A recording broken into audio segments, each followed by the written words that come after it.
Bismillahirrahmanirrahim. Bismillah, alhamdulillah, salatu wassalamu ala rasulillah wa ala alihi wa sahbihi wa mawalah. Fanawaina ta'alluma wa ta'lim wa tadhakkura wa tadhkira wa nafa wal intifa' wal ifadata wal istifadah wal hatha ala tamasuki bi kitabillahi wa sunnati rasulillahi sallallahu alaihi wa alihi wa sallam wa du'a ila al-huda wa dilalata ala al-khairi ibtigha'a wajhillahi wa qurbihi wa thawabih. Ya Fattahu ya Alim, ya Fattahu ya Alim, ya Fattahu ya Alim, iftah alaina fathan qariban ya arhamar rahimin. Insyaallah pada kesempatan kali ini kita akan melanjutkan apa yang telah kita lakukan sebelum-sebelumnya, yaitu mempelajari kitab Fathul Qorib bersamaan dengan hasyiahnya, yaitu hasyiah Imam Ibrahim Al-Bajuri. Sebelumnya pada pertemuan sebelum ini, yaitu pada bulan puasa, kita berhenti pada pembahasan air mutlak dan air musyammas. Tapi kemudian di akhir majelis terdapat gangguan sehingga terputus dan pembahasan air musyammas belum selesai kita bicarakan. Maka pada kesempatan kali ini kita akan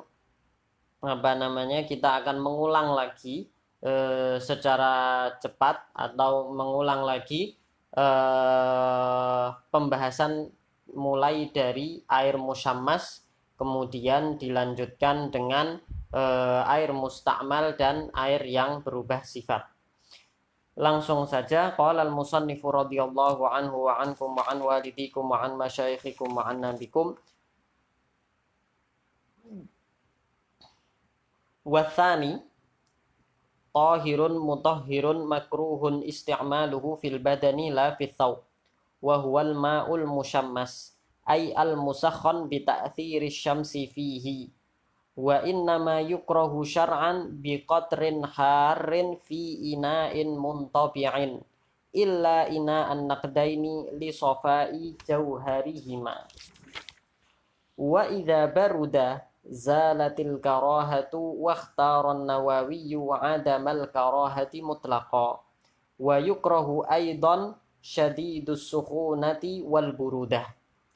Wal qismu tsalits tahirun fi nafsihi ghairu mutahhirin li ghairihi, wa huwal ma'ul musta'mal fi raf'i hadatsin aw izalati najasin in lam yataghayyar wa lam yazid waznuhu ba'da infisalihi amma kana ba'da i'tibari ma yatasharrabuhul maghsuli minal ma'. Wal mutaghayyir ay min hadzal qismi al ma'ul mutaghayyir ay al ma'ul mutaghayyir ahadi awsafihi bima ay bi syai'in khalatahu min at-tahirati taghayyuran yamna'u itlaqa ismil ma' alaihi fa innahu tahirun ghairu tahur hissiyan kana taghayyuru aw taqdiriyan ka'an ikhtalata bil ma'i ma yuwafiquhu fi sifatihi kama il wardi al munqati'ir raihah wal ma'ul musta'mal fa in lam yamna itlaqa ismil ma' alaihi bi an kana taghayyuruhu bit tahir yasiran aw bima yuwafiqul ma'a fi sifatihi wa qaddara mukhalifan wa lam yughayyirhu fala yaslub tahuriyatahu fahuwa mutahhirun li ghairihi wa taraza bi qawlihi khalatahu 'anit tahiril mujawiri lahu fa innahu baqin ala tahuriyatihi walau kana taghayyuru katsiran wa kadzal mutaghayyiru bi mukhalitin la yastaghnil ma'u anhu katinin wa tuhlubin wa ma fi maqarrihi wa mamarrihi wal mutaghayyiru bitulil mukthi fa innahu tahur. Jadi ini yang akan kita bahas ya. Cuman 3 pembahasan tapi saya kira cukup panjang pembahasannya. Jadi yang pertama qol wasani min aksamil miyah. Kita kemarin sudah bahas bahwasanya aksamul miyah kemarin dimulai dengan ada 4 aksam, ya kan, ada 4 aksam sebagaimana yang ada di kitab ini atau musannif, yaitu Imam Abu Syuja membagi air di sini menjadi 4 bagian, yaitu tohir, mutohir, ya, atau al-ma'ul mutlak, itu tohir mutohir, ghairu makruhin isti'maluhu. Kemudian yang kedua yaitu tohirun mutohirun makruhun isti'maluhu.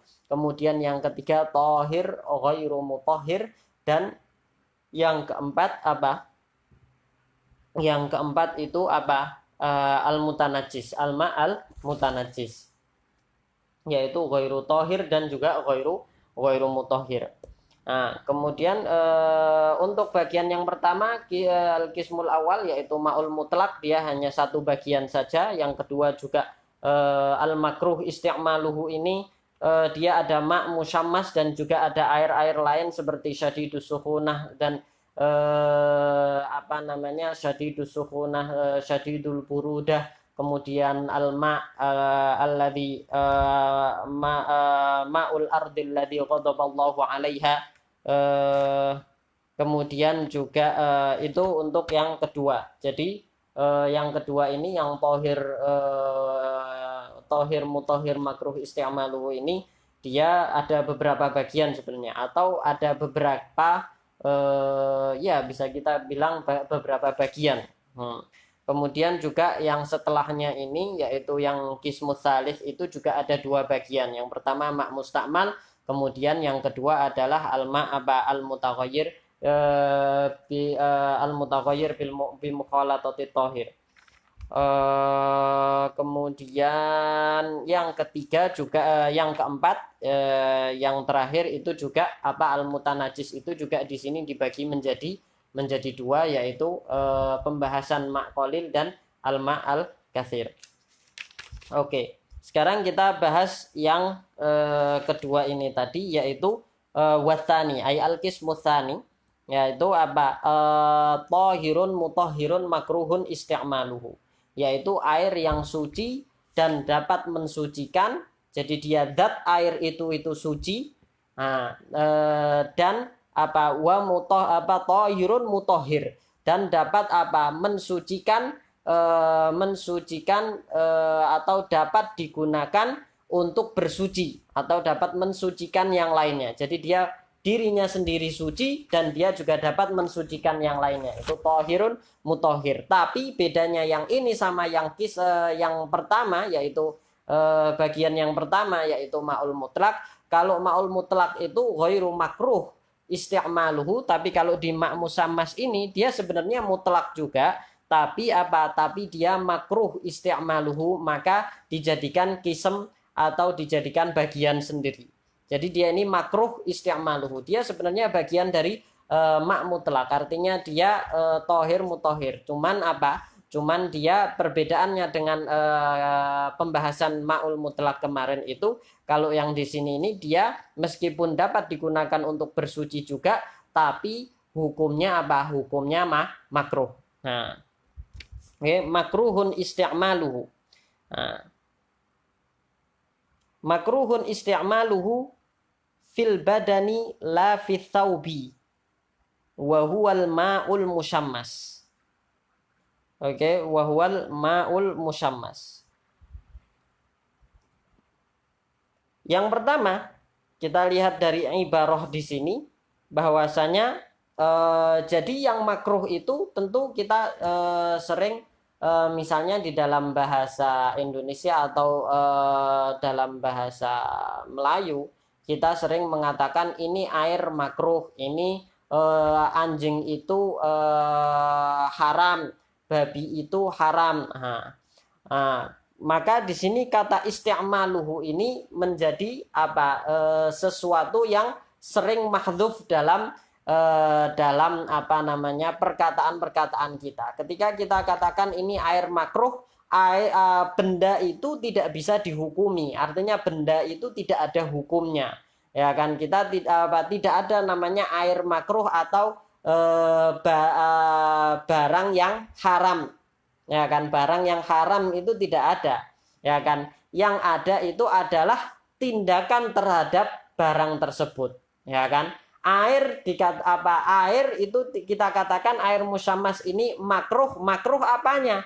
Kalau misalnya dipakai di badan, nah itu baru makruh. Kalau tidak dipakai di badan, maka tidak makruh. Misalnya untuk apa? Misalnya untuk menyiram tanaman dan lain sebagainya, tidak makruh. Tapi airnya itu sendiri ya tidak ada hukumnya. Airnya itu sendiri tidak ada hukumnya. Sama seperti kita katakan anjing itu haram, babi itu haram. Anjingnya itu tidak ada hukumnya. Kita tidak bisa hukumi anjing itu haram. Yang haram itu memakan anjing, yang haram itu memakan babi. Maka di sini itu apa? Maka di sini dijelaskan bahwasanya yang makruh itu bukan airnya tetapi isti'maluhu, yaitu penggunaan airnya itu tadi.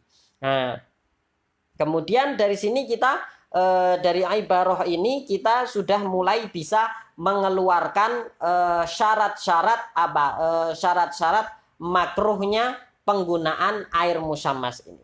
Jadi di sini dikatakan tohirun mutahhirun makruhun isti'maluhu fil badan. Nah, makruhun isti'maluhu fil badan. Berarti syarat karohat syartu karohat isti'mal ma'il musyammas itu yang pertama adalah isti'maluhu fil badan.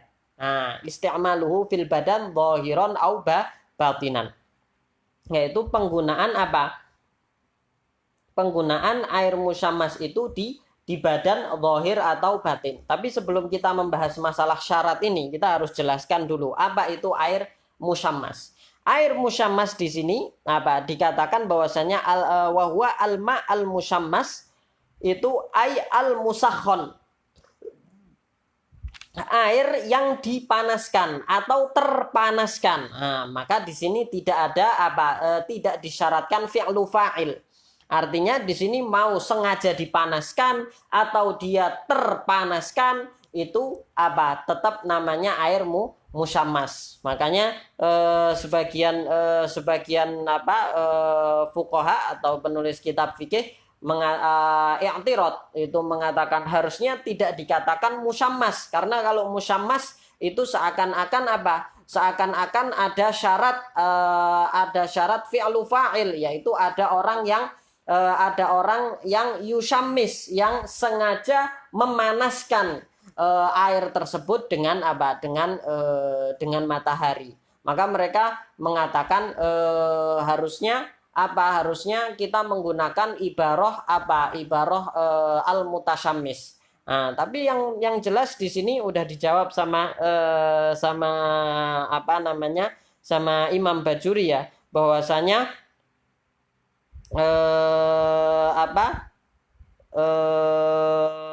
bahwasanya ibarah itu tidak ada masalah. Makanya di sini dikatakan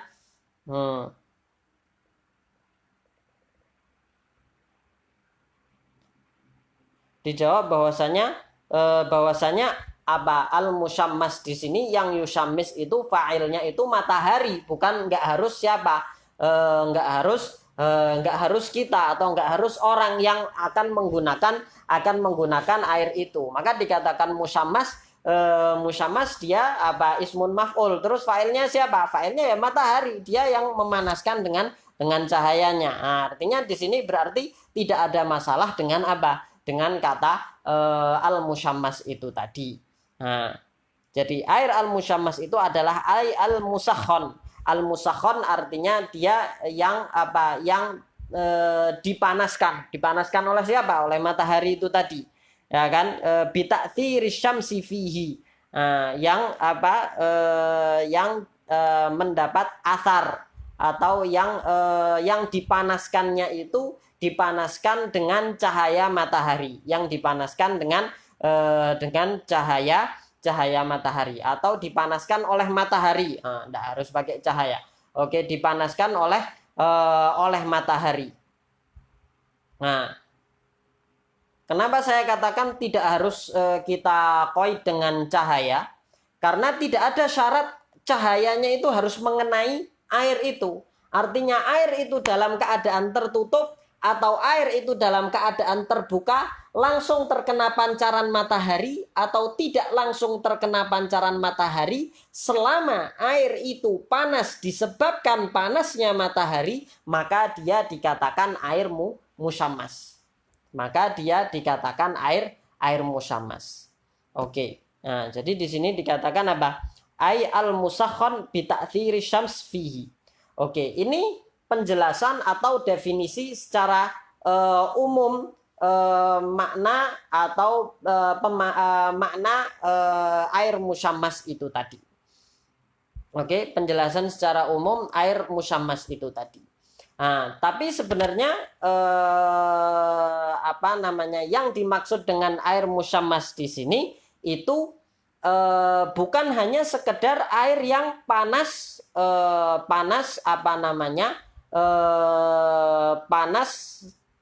oleh matahari itu, tetapi ada syarat-syarat lain yang mana apabila syarat itu terpenuhi maka dia dikatakan air musyammas, ya kan? Maka dia dikatakan air musyammas secara syar'i, dikatakan air musyammas secara syar'i, ya kan? Nah, artinya apa? Artinya saya katakan di sini dikatakan air musyammas secara syar'i karena secara bahasa, secara lugawi itu apa? Semua air yang terpanaskan oleh matahari kita katakan bahwasanya secara bahasa dikatakan bahwasanya itu air musyammas, air yang terpanaskan oleh matahari. Nah, tetapi secara syar'i, artinya di dalam pembahasan ini, di dalam pembahasan fikih ini, tidak semua air yang terpanaskan oleh matahari itu dikatakan air musyammas. Air yang seperti apa yang secara syar'i dihukumi sebagai air musyammas? Air yang dihukumi sebagai air musyammas itu yang pertama, air itu adalah air yang berada di tempat atau fi ina'in muntabi'. Maka ini nanti dikatakan di sini. Ya kan, wa in nama yukrahu syar'an biqutrin harin fi ina'in muntabi'in. Nah, jadi dikatakan air musyammas itu apa? Kapan? Yang pertama, apabila air itu panasnya karena panas matahari. Oke. Yang kedua, air itu apa? Fi ina'in muntabi', yaitu apa? Yaitu dia berada di tempat, ya kan, di tempat yang terbuat dari logam. Apa arti fi ina'in muntabi'? Ya kan, fi ina'in muntabi' itu artinya apa? Fi ina'in muntabi' itu artinya allati tamuddu bitorkihi bil mitrokoh, yaitu apa? Air tempat yang kalau misalnya dipukul pakai palu dia bisa bisa melebar atau melenyat lah, kita bisa bilang melenyat, yaitu apa? Tempat atau bekas atau wadah yang seperti apa? Yaitu wadah yang terbuat dari logam seperti kuningan ataupun besi ataupun stainless steel dan lain sebagainya. Dia terbuat dari logam.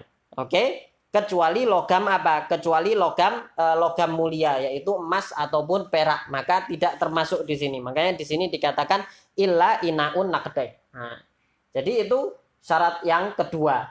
Syarat yang ketiga ini kita membahas apa? Bukan membahas masalah makruh penggunaannya. Kita membahas masalah kapan air itu dikatakan musyammas. Kapan air itu dikatakan musyammas. Kemudian yang ketiga adalah biqutrin harin, yaitu apa? Yaitu air ini air ini itu terpanaskan oleh matahari di wadah yang terbuat dari logam selain logam mulia di daerah yang panas. Nah, di kutrin harin, di daerah yang panas. Nah, artinya ada daerah-daerah tertentu yang memang hawanya itu panas. Nah, artinya tidak semua daerah. Seperti apa? Seperti misalnya daerah Hadramaut, seperti daerah Hijaz, seperti daerah di sini dikatakan oleh Imam Bajuri Aqsos Sa'id, yaitu seperti Aswan sana, ya kan, itu daerah yang kalau di Mesir itu seperti Aswan, itu daerah-daerah yang yang panas. Tapi kalau Mesir kota itu tidak termasuk daerah yang panas. Makanya nanti di sini dikatakan bahwasanya Mesir itu dia mu'tadil, ya kan? La bikotrin mu'tadil ka Misr. Misr itu artinya Qahiroh, itu itu termasuk bukan termasuk kutrun har, walaupun kadang ya kita kalau musim panas merasakan panas yang luar biasa, apalagi kalau misalnya cuacanya sudah mencapai 40 derajat. Nah, itu air yang musyammas di Kairo, ya kan, pada keadaan 40 derajat itu tadi, itu tetap tidak dihukumi sebagai air musyammas. Kenapa? Karena Misr ini tadi dia termasuk kuter yang hawanya itu mu'tadil, bukan kuter har. Kuter har itu seperti mana? Hadramaut, Hijaz, kemudian Aqsos Sa'id, seperti kata Syekh Bajuri, yaitu Aswan sana, ya kan? Nah, itu syarat yang keberapa itu tadi, kutrun har itu? Syarat yang ketiga. Oke, ketiga. Syarat yang keempat ditambahkan Imam Bajuri di sini fis soif. Nah, tapi sebelumnya kita berbicara masalah puter dulu. Nah, masalah puter ini kadang puter itu bisa kita katakan wilayah ya, wilayah yang lebih luas daripada baldah ya, lebih luas daripada baldah. Tapi terkadang ada di beberapa puter, di beberapa wilayah ada sebagian dari wilayah tersebut yang hawanya itu berbeda dengan hawa mayoritas wilayah tersebut. Seperti misalnya di Hijaz itu ada kota Taif. Kota Taif ini di sana dia, kalau Hijaz itu daerahnya panas, Taif itu daerahnya bisa kita katakan dingin atau mu'tadil, ya kan, dingin atau mu'tadil. Maka hukum air musyammas itu tidak berlaku di Taif, ya kan, tidak berlaku di Taif untuk bagian Hijaz. Nah, seperti juga seperti misalnya di Syam sana itu Syam itu termasuk kutrun barid atau kuter mu'tadil lah, bisa kita katakan. Di sini dikatakan la bikotrin mu'tadil ka Misr au barid ka Syam. Nah, jadi Syam di sana itu termasuk kuter barid. Tetapi ada daerah wilayah di Syam yang dia menyalahi mayoritas wilayah di situ. Seperti Harran. Di sini dikatakan seperti daerah Harran, atau kalau di kitab ini yang cetakan Halabi tulisannya Hauron, ya kan? Itu Itu menyalahi atau tidak sama dengan dia har, artinya dia termasuk wilayah yang panas walaupun tidak sama dengan mayoritas wilayah yang ada di sekitarnya. Maka di Harran ini walaupun Syam itu secara mayoritas wilayahnya itu adalah kutrun barid, tetapi Harran sendiri itu adalah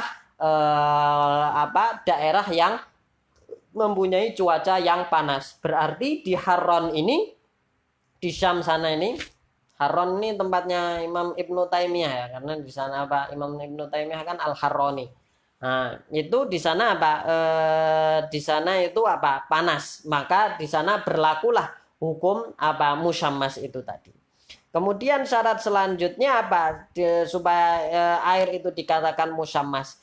Dia terpanaskan, ya kan, terpanaskan oleh matahari jadi air yang berada di tempat terbuat dari logam yang terpanaskan oleh matahari di daerah yang cuacanya panas pada musim panas. Nah, ini fisoif, ya kan, syarat yang keempat, yaitu pada musim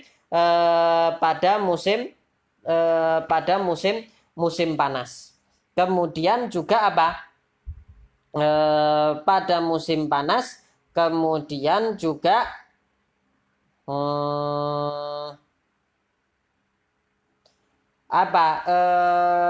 dipanaskannya terpanaskan oleh mataharinya pada siang hari ketika waktu panas-panasnya, ya kan, di siang hari ketika waktu panas-panasnya, ya kan. Artinya kalau dipanaskannya pada pagi hari, ya kan, bukan di waktu panas, ya kan, bukan di waktu panas-panasnya, maka itu tidak menjadi air yang musyammas itu tadi. Nah, jadi itu tadi ada berapa? Ada 5 syarat supaya air itu kita katakan bahwasanya air ini secara syar'i, bukan secara lughawi ya, secara syar'i dia adalah air musyammas, ya kan. Ini kita belum berbicara masalah hukum makruhnya.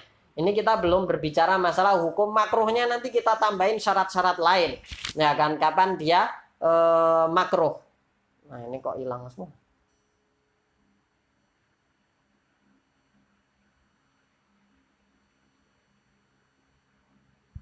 Ya.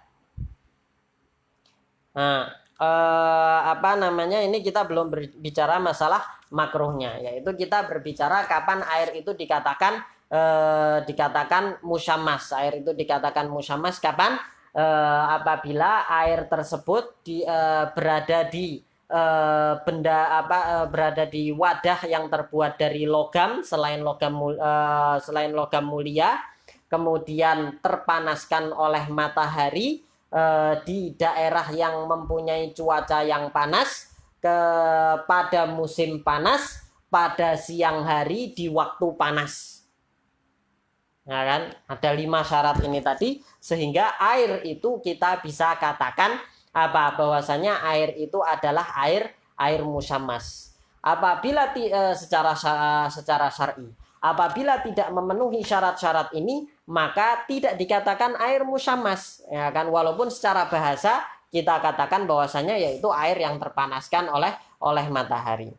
Oke, nah sekarang kita baru di sini berarti kita sudah paham ya apa sih air musyammas itu, ya kan, kita sudah paham apa itu air musyammas. Sekarang kita bahas masalah kapan dia itu makruh digunakan, ya kan, kapan dia itu makruh digunakan. Kita ambil dari ibarah yang ada di musonif, nanti yang kurang baru kita tambahkan penjelasan, ya kan. Di sini dikatakan makruh isti'maluhu fil badan.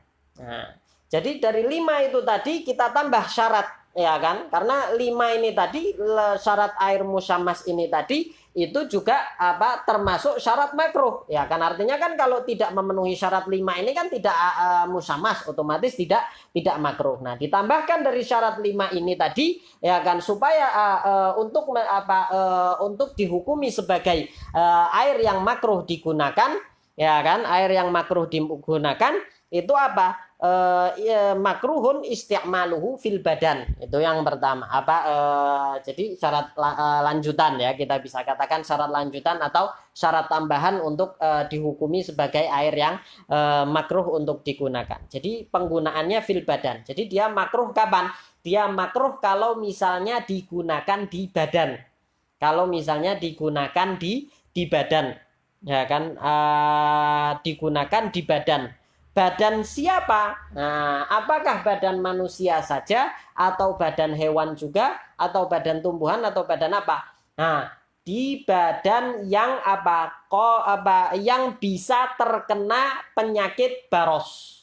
Nah, yang bisa terkena penyakit baros. Penyakit baros itu apa? Penyakit kusta, ya kan, penyakit kusta. Penyakit kusta, yaitu penyakit yang kalau tidak salah penyakit yang bisa keluar putih-putih di badan itu, ya kan. Jadi badannya menjadi warnanya ada putih-putihnya, gitu kan, ada putih yang tidak wajar, gitu kan, bukan putih-putih warna kulit, tapi ini putih yang tidak wajar. Maka orang yang kena baros itu biasanya disebut abros. Kalau bahasa bahasa Indonesianya apa ya? Lupa saya. Nanti tak ini cari lagi. Oke. Nah, jadi di badan apa? Di badan yang bisa terkena baros, yang bisa terkena penyakit kusta, atau yang dapat menyebabkan, termasuk orang yang terkena kusta juga, ya kan. Kalau misalnya dia menggunakan air tersebut karena juga dia makruh digunakan pada badan yang dapat terkena kusta, ya kan, badan yang dapat terkena kusta, atau kustanya tambah parah, atau kustanya menjadi tidak dapat sembuh. Yaitu badan siapa? Yaitu badan manusia dan juga badan hewan, ya kan. Badan hewan yang bisa terkena kusta. Kalau manusia kan kita sudah tahu bahwasanya manusia itu bisa terkena kusta. Tapi kalau di badan hewan, ini hewan yang bisa terkena kusta. Maka di sini dicontohkan apa? Seperti apa? Kal khailil balq. Nah, khail balq itu apa? Kuda, ya kan, kuda yang warna kulitnya itu adalah hitam putih. Nah, warna kulitnya itu hitam putih, itu namanya apa? Khail al balq. Nah, tapi sebenarnya apa? Koid balq ini, ya kan, koid balq ini adalah kuda yang warna hitam putih ini sebenarnya dikatakan oleh Imam Bujairmi bahwasanya itu bukan koid. Artinya walaupun kuda yang tidak balq itu juga bisa terkena kusta juga, bisa terkena kusta juga. Nah, jadi balq ini laisa koid indal muhaqqiqin, sebagaimana yang dikatakan oleh siapa? Imam Bujairmi naklan anil Imam Al-Hifni. Nah, kemudian jadi itu tadi ya. Berarti apa? Kalau oke.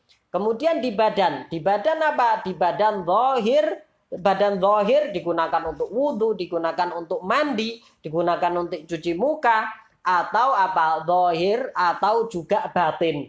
Nah, artinya berarti apa? Air musyammas ini juga tidak boleh diminum. Nah, tidak boleh diminum ataupun digunakan untuk memasak masakan yang cair. Nah, digunakan untuk masak masakan yang cair. Nah, tapi kalau misalnya untuk masak kuah, ya kan, atau masakan-masakan yang ada airnya. Nah, itu tidak boleh makruh menggunakan air musyammas, karena itu penggunaan air musyammas termasuk penggunaan air musyammas di badan juga, walaupun di batin dari badan itu tadi, ya kan. Tapi kalau misalnya digunakan untuk masakan yang padat, ya kan, yang bukan masakan yang berair, itu tidak apa-apa, ya kan. Karena apa? Karena dia tidak berair. Yang makruh itu di sini adalah penggunaan airnya itu tadi, artinya penggunaan air dalam bentuk airnya. Tapi kalau sudah berubah menjadi sesuatu yang padat atau terserap pada benda padat yang dapat dimakan, maka itu tidak masalah. Oke. Termasuk penggunaan di badan kalau misalnya kita gunakan, artinya gini. Sekarang dia boleh tidak makruh digunakan di badan. Oke, artinya apa? Artinya kalau misalnya digunakan selain badan untuk minum hewan yang tidak terkena yang tidak bisa terkena kusta, ataupun untuk menyiram tanaman, ataupun untuk mencuci mobil, itu tidak ada masalah, ya kan, tidak ada masalah.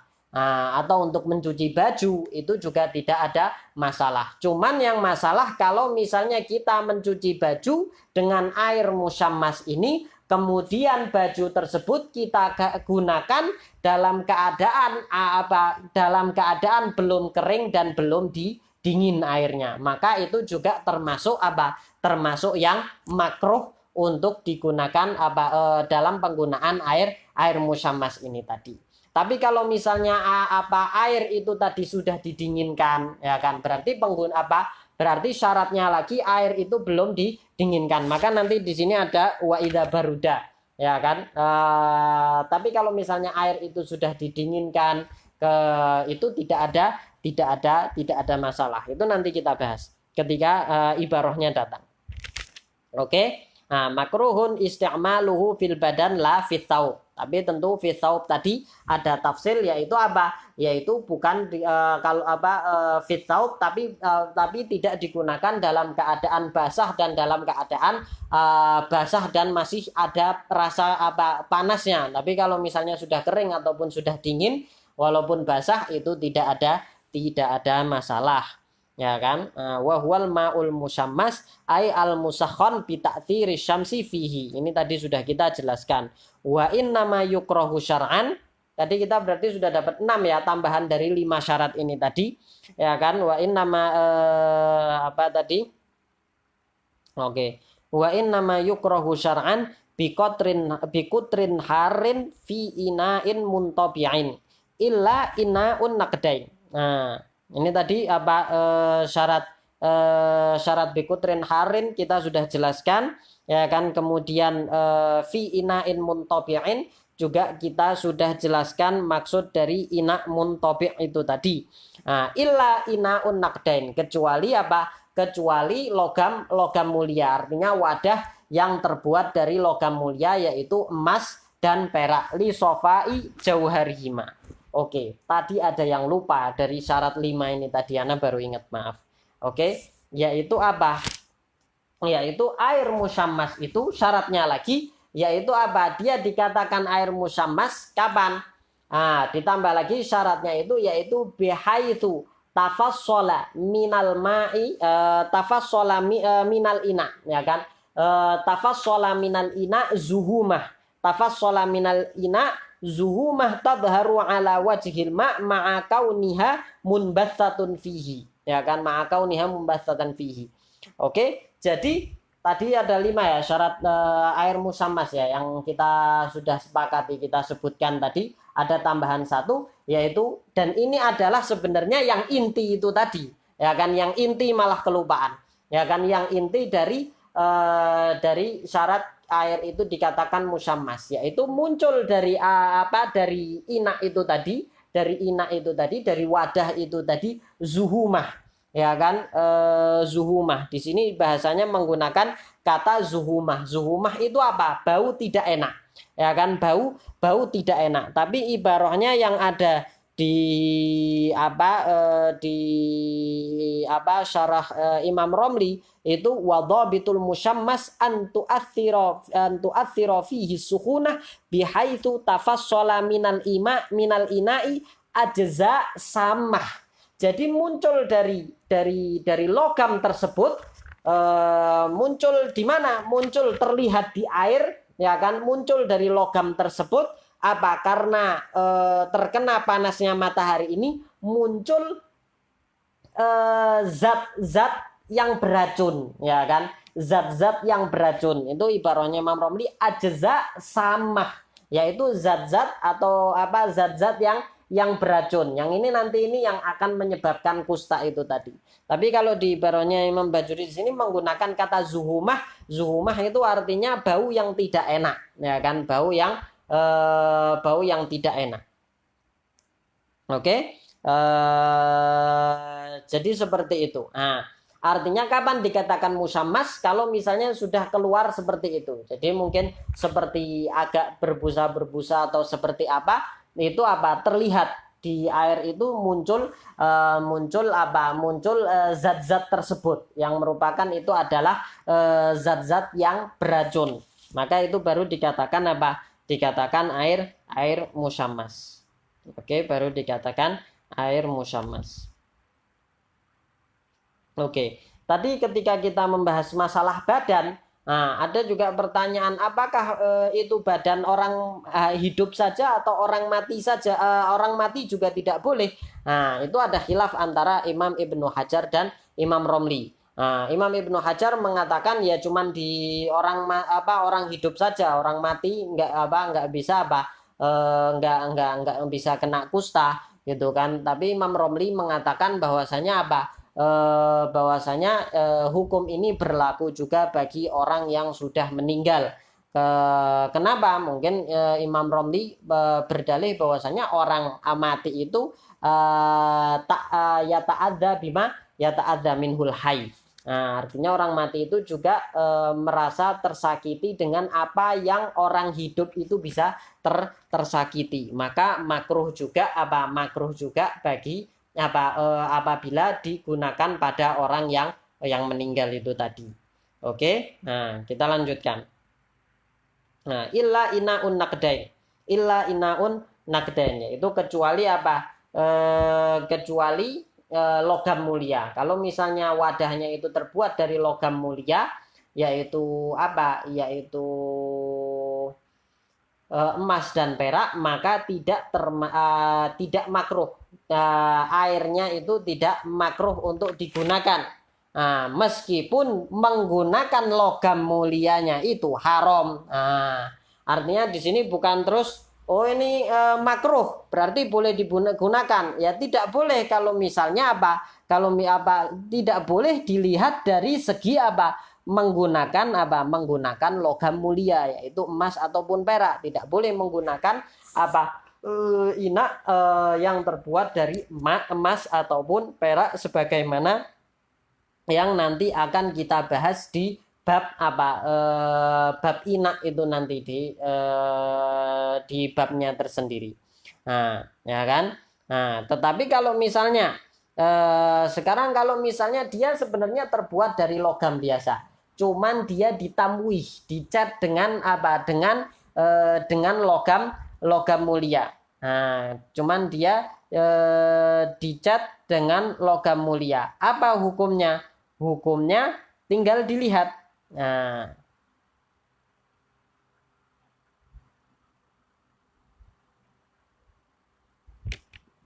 tinggal dilihat apakah yang dicat menggunakan logam mulia itu artinya dia banyak atau tidak, ya kan? Cat yang digunakan itu dicat dengan apa tadi? Dengan emas ataupun perak itu banyak atau tidak. Kalau misalnya banyak maka sama hukumnya dengan menggunakan logam mulia, ya kan? Tapi kalau misalnya tidak banyak maka sama dengan menggunakan logam biasa. Nah, bagaimana cara mengetahui banyak atau tidak banyaknya? Cara mengetahuinya kalau sebagaimana yang di bab inak sana, kalau misalnya cat itu dicairkan, ya kan, dicairkan dengan air apabila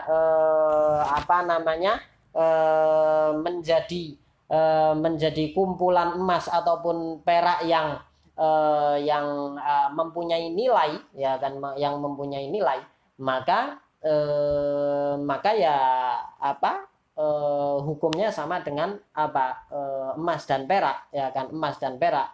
Nah, hukumnya sama dengan emas dan perak, artinya air itu tidak makruh secara dilihat dari hukum air musammasnya, ya kan. Tapi kalau misalnya sedikit, yang kalau misalnya dibakar dia hilang, tidak muncul emas ataupun peraknya yang mempunyai nilai, ya maka berarti kalau dilihat dari hukum menggunakan air musammasnya ya makruh, ya kan. Nah, seperti itu. Oke, itu ya. Nah, sekarang kita ke ibarah selanjutnya. Wa idza baruda zalatil karohah. Wa idza baruda zalatil karohah. Dan kalau misalnya kalau misalnya dingin, maka kemakruhan penggunaan air musammas itu hilang. ya kan, penggunaan air musyammas itu hilang. Berarti kita tambah tadi dari 7 syarat itu tadi, ya kan, 7 syarat itu tadi kita tambah digunakan dalam keadaan panas, ya kan, digunakan dalam keadaan panas. Artinya kalau digunakan setelah dingin, ya kan, digunakan setelah dingin, maka maka tidak makruh lagi, ya kan, tidak makruh lagi. Nah, kemudian kita sudah punya syarat berapa ini? Syarat 7 ya. Kita sudah punya syarat berapa? Syarat 8.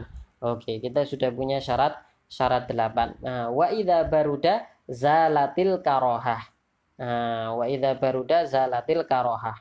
Nah, tapi kalau misalnya wa in sukhina binar ba'da dzalik, tapi kalau misalnya setelah dingin kemudian dipanaskan dengan api, ya kan, dipanaskan dengan api, maka fala ta'udul karohah, maka tidak menjadi makruh lagi, karena ini sudah dipanaskannya dengan api dan bukan panasnya bukan karena matahari lagi. Nah, tapi kalau misalnya dipanaskan dengan api sebelum dia dingin, maka tetap makruh. Maka hukumnya tetap makruh, sama seperti hukum memasak makanan yang cair tadi, memasak makanan yang cair menggunakan menggunakan air musyammas ataupun minum air musyammas itu tadi, ya kan, karena dia belum dingin. Artinya hukum karohahnya itu belum hilang.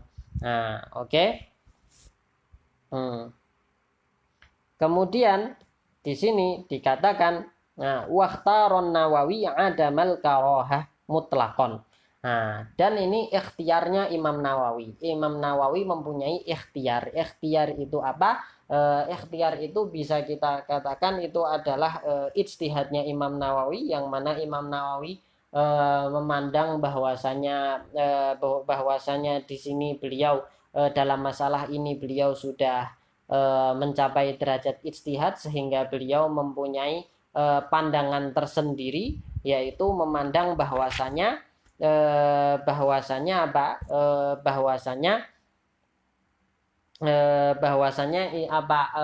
air ini tidak makruh. Dan ikhtiar Imam Nawawi ini ketika dikatakan wakhtaron Nawawi atau ikhtiar orang lain, itu berarti ikhtiar mereka itu atau ikhtiar Imam Nawawi ini lebih kuat secara dalil, ya kan, secara dalil lebih kuat, meskipun tidak kuat secara madhab, secara nakal madhab itu tidak kuat. Nah, secara kaidah madhab itu tidak kuat, tetapi secara dalil itu kuat. Nah, Imam Nawawi dan 3 madhab yang lainnya, ya kan, selain madhab Syafi'i itu mengatakan bahwasanya air musyammas itu tidak makruh. Apa dasarnya Imam Nawawi mengatakan bahwasanya air musyammas itu tidak makruh? Nah, dasarnya Imam Nawawi karena hadis yang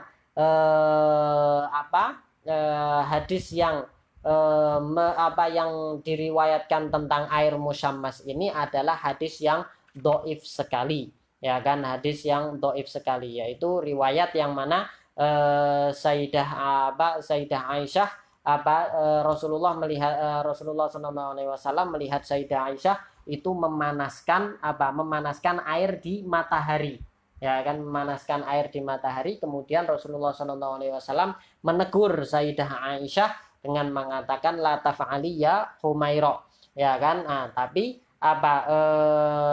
hadis ini dihukumi oleh ahli hadis sebagai hadis yang lemah, maka tidak dapat dijadikan sebagai landasan hukum syar'i. Nah, tetapi Imam Syafi'i di dalam kitab tidak berlandaskan dengan riwayat bahwasanya Sayyidina Umar itu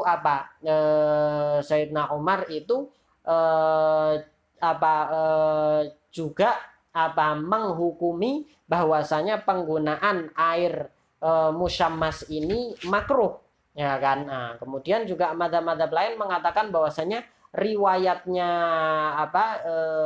Sayyidina Umar ini juga juga dhaif. Riwayat dari Sayyidina Umar ini juga dhaif.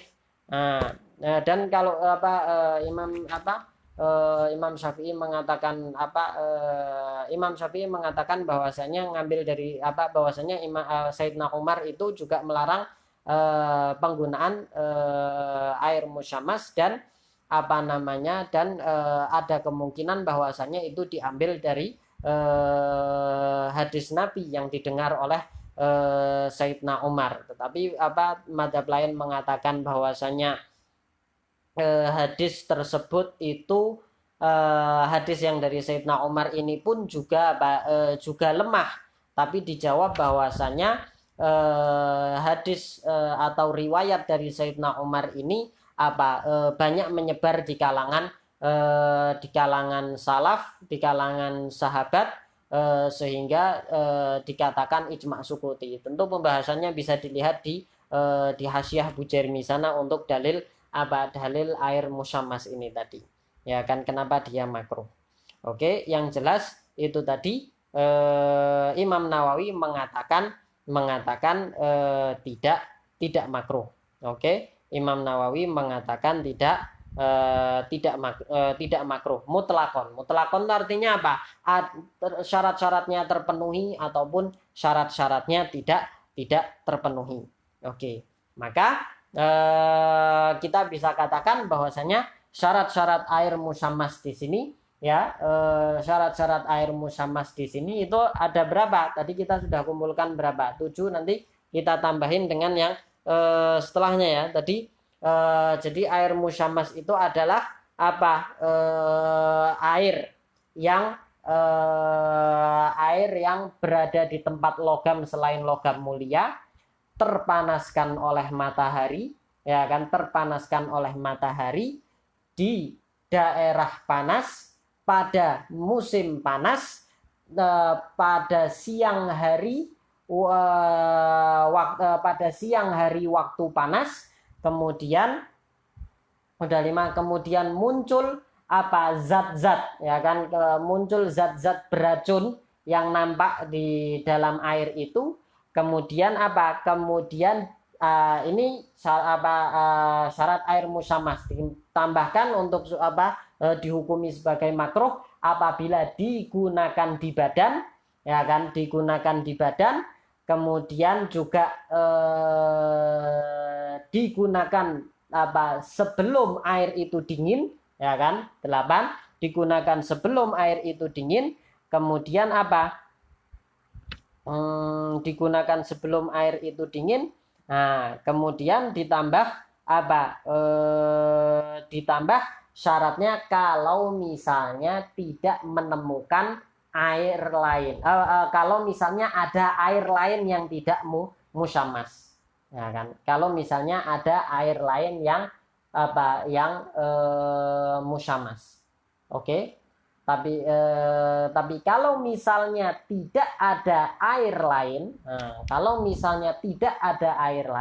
maka hukumnya tidak makruh. Nah kan, kalau misalnya tidak ada air lain, adanya air itu ya sudah, hukumnya itu tidak makruh. Nah, kemudian syarat selanjutnya apa di sini dikatakan? Nah, wa an yajid ghairahu wa alla yakhafa dararon, dan tidak takut terjadi bahaya. Oke, maksudnya gimana nih? Tidak terjadi takut bahaya. Lah ini kan kita takut terkena baros. Nah, jadi gini. Tidak takut terjadi bahaya. Oke, sebentar. Kita selesaikan dulu. Tidak takut terjadi bahaya, dan wa an yakunal waqt muttasa'an. Dan waktunya itu muttasa'. Muttasa' itu waktunya itu masih lama. Ya kan, masih lama, bisa ditunggu air itu untuk dingin. Tapi kalau misalnya airnya waktunya itu sudah sempit, maka penggunaan air tersebut itu menjadi wajib. Penggunaan air tersebut menjadi wajib. Nah, sekarang kita mau bahas ini. Wa alla yakhafa dararon. Nah, wa illa haruma. Nah, kita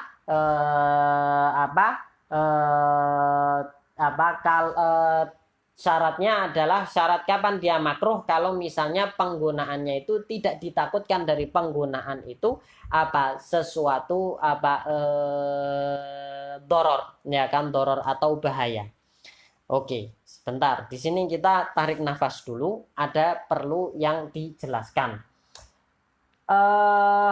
Doror. Nah, ini kan memang air musyammas ini kan kaitannya dengan doror tadi kan, dengan baros itu tadi kan. Nah ini kan kalau misalnya kan kita takutkan doror. Nah, di sini ada penjelasan ya. Ada penjelasan masalah doror ini. Penjelasannya seperti apa? Penjelasannya gini. Jadi air musyammas ini dia makruh kalau misalnya doror. Nah, atau gini, kita katakan gini. Kalau misalnya air musyammas ini dapat menyebabkan baros, ya kan? Berarti dia membuat doror, ya kan? Membuat doror. Kenapa tidak diharamkan? Kenapa kok makruh? Nah, jawabannya adalah bahwasanya doror yang disebabkan oleh air musyammas ini masih mauhumah. Artinya apa? Artinya doror yang disebabkan air musyammas ini tidak selalu terjadi. Kadang-kadang itu terjadi. Ada orang yang menggunakan air musyammas. Artinya tidak selalu orang yang menggunakan air musyammas itu itu terkena baros, ya kan. Kadang-kadang ada orang yang menggunakan air musyammas itu kemudian terkena baros itu tadi. Sehingga sehingga hukumnya itu makruh, ya kan. Karena apa? Karena dorornya di sini itu atau bahayanya penggunaan air di sini itu cuman berapa persen? Di bawah 50%. Ya kan, dorornya itu di bawah 50 atau 50% ke bawah. Ya kan? Nah, 50% ke bawah. Nah, tapi kalau misalnya doror tersebut itu kemungkinan terjadinya bahaya karena penggunaan air tersebut itu lebih dari 50%, ya kan, lebih dari 50%, sehingga menjadi dhon, ya kan, bukan waham lagi dan bukan syak lagi, tapi sudah menjadi dhon. Atau kalau di sini ibarahnya Imam Bajuri, ghalaba ala dhonnihi ad-doror. Nah, tapi Imam Bujairmi mengatakan bahwasanya dia makruh ketika dorornya itu mauhum, ya kan. Tapi kalau misalnya madnun, ya kan, dorornya itu madnun, maka dia masuk dia masuk doror yang apabila kita gunakan air itu menjadi haram. Nah, apabila digunakan air itu menjadi haram kalau misalnya kemungkinan terjadi doror itu lebih dari 50%, yaitu masuk pada tahap dhon. Dan dhon itu dihasilkan dengan dengan bi khabari adlin, ya kan, tabib adl, ya kan, menurut Imam Romli, atau hatta bitajribati nafsihi, atau dengan percobaan sendirinya, sebagaimana pendapat Imam Ibnu Hajar, yang mana di sini dijadikan muktamad oleh Imam Bajuri. Nah kan, jadi itu tadi ada berapa tadi? Sekitar 10 ya. 10 syarat kapan air musyammas itu menjadi makruh untuk digunakan. Dari sini kita bisa katakan bahwasanya air musyammas itu hukum menggunakan air musyammas itu bisa jadi wajib, bisa jadi mubah, bisa jadi makruh, bisa jadi haram. 4. Yang jelas nggak akan pernah jadi sunnah, ya kan, karena asluhu al karoha, ya kan. Kapan jadi wajib?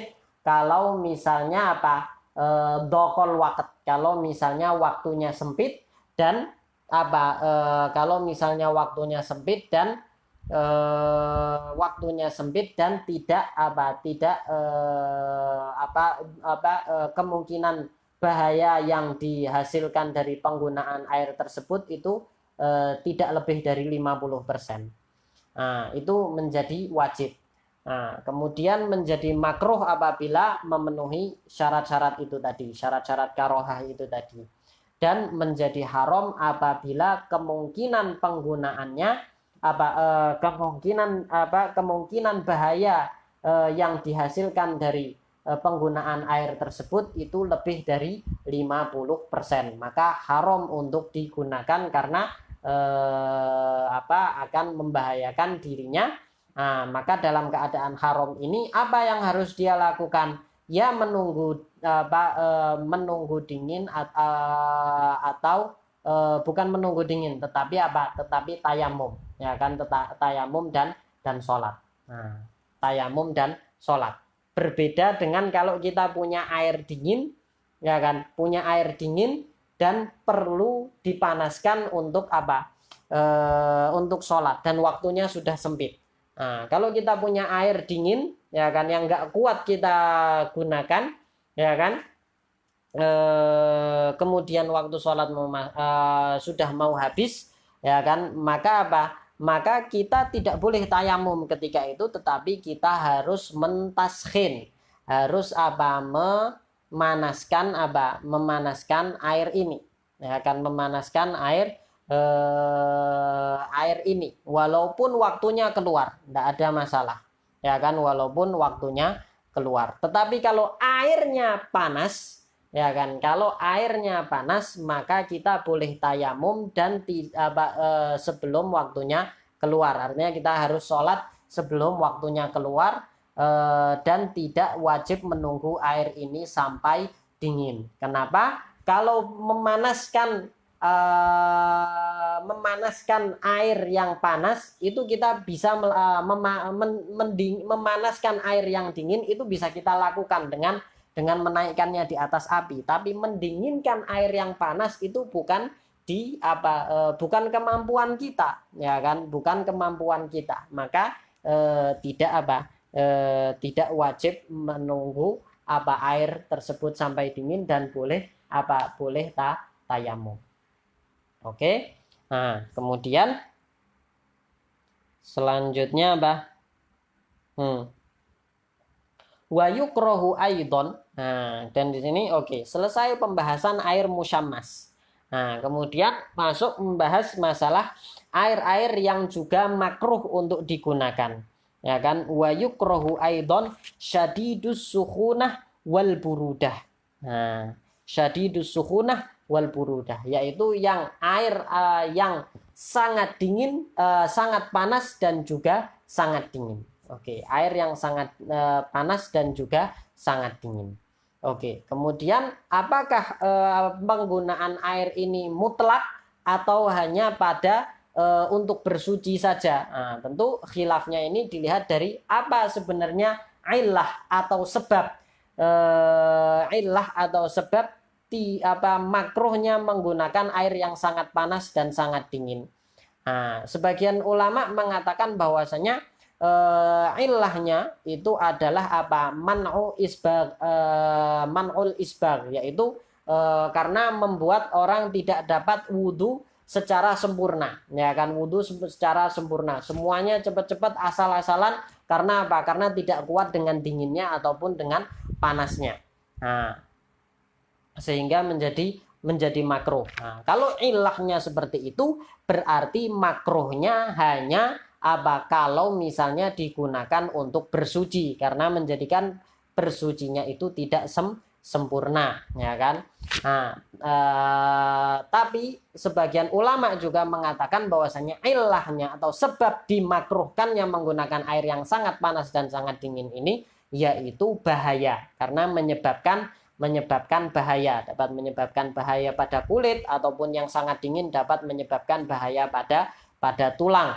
Nah, maka kalau seperti itu berarti makruh digunakan dalam keadaan apapun, artinya untuk bersuci ataupun bukan untuk bersuci. Dan ini yang mu'tamad sebagaimana yang dikatakan oleh Imam Bujermi dan Imam Bajuri di sini juga kalau nggak salah. Ya kan al-karohah mutlaqon wahwal mu'tamad. Oke. Nah, kemudian juga dimakruhkan untuk menggunakan air-air yang terdapat di daerah-daerah yang Allah pernah menurunkan azabnya di sana, seperti daerah kaum Lut, kemudian Wadil Muhasir, tempatnya Raja Abraha dimusnahkan, kemudian sumur-sumur kaum Nabi Soleh, ya kan, kecuali Bi'run Nakohnya, ya, kecuali sumur yang punyanya Nakohnya, itu artinya punyanya untanya Nabi Soleh itu tadi. Nah, tapi untuk daerah-daerah yang Allah pernah menurunkan azab di situ, itu makruh. Yang makruh di sini bukan hanya menggunakan airnya, tetapi menggunakan airnya, menggunakan batunya, menggunakan turupnya, menggunakan debunya, menggunakan tanamannya, itu semuanya makruh. Itu semuanya makruh, bukan hanya airnya. Juga termasuk makruh itu menggunakan air di sumur yang pernah dimasuki buhul sihir yang digunakan untuk mensihir Rasulullah Shallallahu Alaihi Wasallam. Kemudian juga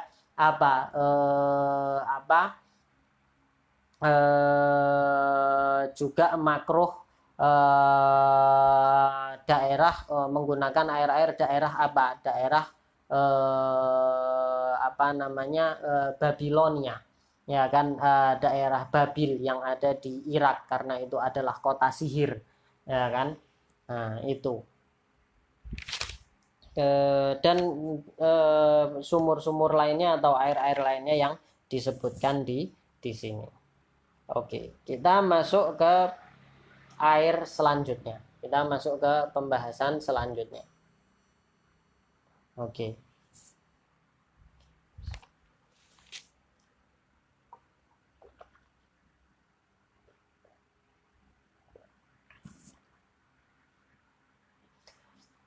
Qal wal qismu tsalits. Oke, kita masuk pembahasan ke air yang ketiga. Pembagian air yang ketiga. Wal qismu tsalits, dan bagian yang ketiga adalah air yang Thahir fi nafsihi, yaitu air ini pada zatnya itu sendiri dia itu thahir, suci. Air itu zatnya Zatnya air itu sendiri itu suci. Nah, thahirun fi nafsihi ghairu mutahhirin li ghairihi. Tetapi dia tidak mempunyai kemampuan untuk mensucikan tidak mempunyai kemampuan untuk mensucikan. Nah, air ini tidak mempunyai kemampuan untuk mensucikan. Nah, air apa itu? Ada dua air. Nah, ada dua air.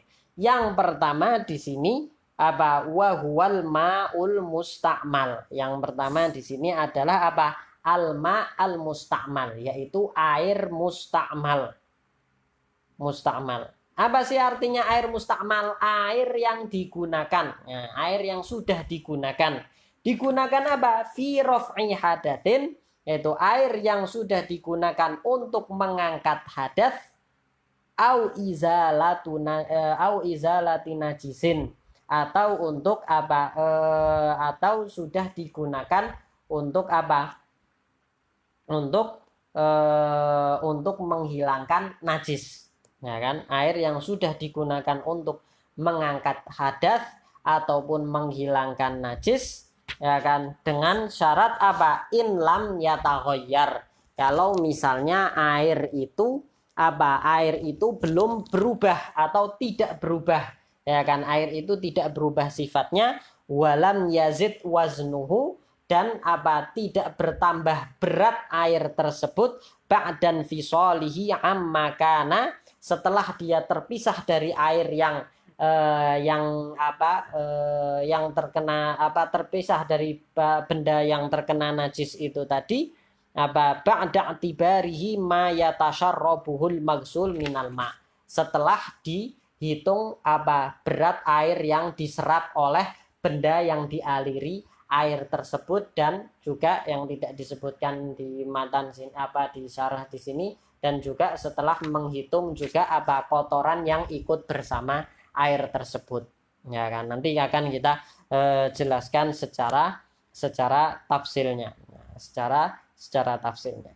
Jadi al-ma' al-musta'mal ini atau air musta'mal di sini itu bisa kita katakan definisinya atau ta'rifnya itu adalah ma'adda bihi, ini sebagaimana yang dikatakan Imam Bajuri di sini, ma'adda bihi ma la budda minhu. Ma'adda bihi ma la budda minhu. Ma'adda bihi ma la budda minhu. Jadi semua air yang digunakan untuk sesuatu yang wajib, nah kan, digunakan untuk sesuatu yang, kita tidak katakan sesuatu yang wajib, digunakan untuk sesuatu yang menjadi patokan sahnya sesuatu, ya kan, sahnya sesuatu itu menjadi air musta'mal.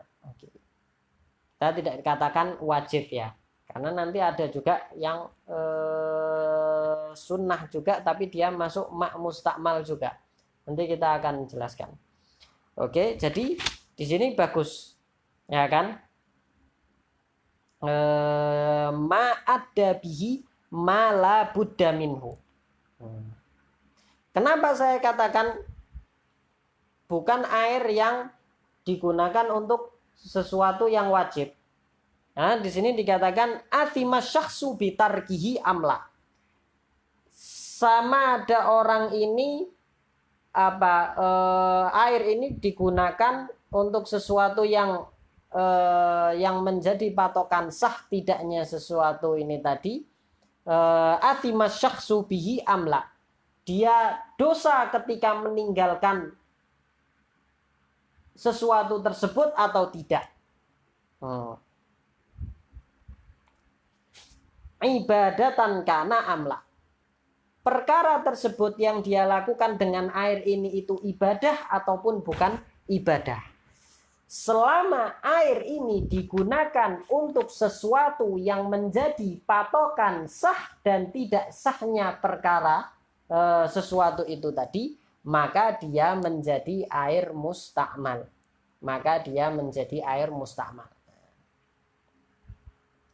Atau di dalam bahasa lain dikatakan mastu'mila fi fardit toharoh. Mastu'mila fi fardit toharoh, yaitu air yang digunakan untuk perkara yang wajib dalam bersuci. Bukan bersuci yang wajib, tetapi perkara yang wajib dalam bersuci. Air yang digunakan untuk perkara yang wajib dalam bersuci. Tapi kata bersuci di sini juga sebenarnya menjadi iskar, karena di sana kita mempunyai surah yang mana itu bukan bersuci, yaitu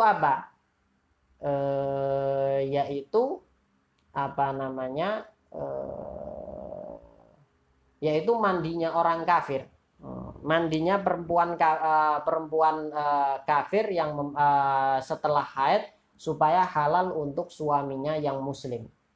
Itu mandinya bukan mandi toharoh, mandinya bukan mandi bersuci. Makanya di sini dikatakan ibadatan kana amla, itu ibadah ataupun bukan. Jadi itu bukan ibadah. Makanya dikatakan di sini atima syakhsu bitarkihi amla. Maka termasuk di sini ma'udhu usobi. Maka air yang digunakan oleh sobi, oleh anak kecil yang belum balik, itu apa hukumnya? hukumnya airnya adalah musta'mal. Airnya hukumnya adalah musta'mal karena apa? Apa namanya? Walaupun wudhunya anak kecil ini yang belum balik ini hukumnya sunnah. Nah, artinya makanya di sini dikatakan ini untuk menjelaskan asimasyaksu bitarkihi amla. Nah, dosa meninggalkan penggunaan air tersebut atau tidak. Nah, yang tidak dosa contohnya seperti apa? Wudhunya anak kecil itu sunnah. Ya kan, wudhunya anak kecil itu sunnah. Kalau anak kecil itu tidak wudhu ya tidak berdosa, yang dia belum mukallaf. Ya kan? Nah, walau ghairu mumayyiz, walaupun anak kecil itu belum mumayyiz, yaitu anak kecil yang akalnya belum sempurna, yaitu yang belum belum yastaqil bi af'ali nafsihi. Apa surahnya anak kecil belum mumayyiz? Artinya anak kecil yang belum bisa makan sendiri, belum bisa mandi sendiri, belum bisa mandiri lah. Nah, apa surahnya? Yaitu anak kecil yang diwudukan oleh walinya untuk tawaf. Nah, anak kecil yang diwudukan oleh walinya untuk tawaf, air wudunya anak kecil bayi ini, ya kan? Air wudunya ini, bekas air wudunya ini musta'mal. Ya kan? Bekas air wudunya ini juga musta'mal.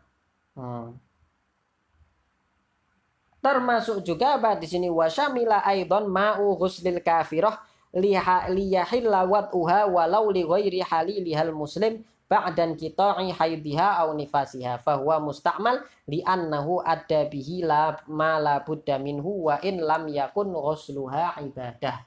Nah, jadi juga termasuk mandinya mandinya dia mungkin bisa kita katakan toharoh ya, dia bersuci juga ya, tapi dia bukan bersucinya di sini bukan ibadah, maka kata mastu'mila fi fardhi toharoh itu juga tepat, ya kan?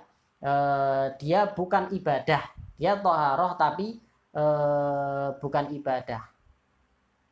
Nah, toharohnya di sini tapi la yarfa hadas, tetapi hanya menjadikan dia boleh untuk digauli oleh suaminya itu tadi, tapi dia bukan ibadah. Oke. Nah, jadi itulah itulah air musta'mal itu. Tapi nanti ada syarat-syaratnya kapan air itu menjadi musta'mal. Tapi yang jelas yang jelas kita ketahui dulu bahwasanya air musta'mal itu adalah air yang digunakan untuk sesuatu yang wajib dalam digunakan untuk perkara yang wajib dalam bersuci, ya kan, perkara yang wajib dalam bersuci. Nah, atau artinya kalau misalnya air itu digunakan bukan dalam bersuci dan atau bukan perkara yang wajib dalam bersuci, maka dia bukan air musta'mal. Nah, misalnya kita mandi supaya seger, air bekas mandi kita itu tidak dikatakan air musta'mal karena kita bukan sedang bersuci. Atau kita mandi supaya bersih, ya kan, air yang bekas kita mandi itu tadi bukan musta'mal karena kita bukan sedang bersuci. Kita cuci muka supaya seger, ya kan, cuci muka supaya seger, air yang bekas cuci muka yang menetes dari muka kita itu bukan air yang musta'mal karena itu bukan air yang suci, bukan air yang suci, bukan bersuci, maka itu bukan air musta'mal. Dan kita katakan tadi bahwasannya air yang digunakan air yang digunakan ma'adda bihi malabudda minhu atau mastu'mila fi fardit toharoh, yaitu air yang digunakan untuk perkara yang wajib dalam bersuci. Di sini dikatakan dalam bersuci di sini ada fi raf'i hadath dan izalatu najas. Oke? Nah, saya jelaskan. Berarti raf'u hadath di sini kita punya dua, ya kan? punya dua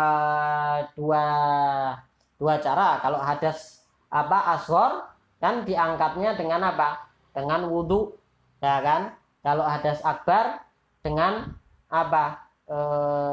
Dengan mandi. Oke, sama ada izalatun najas. Oke.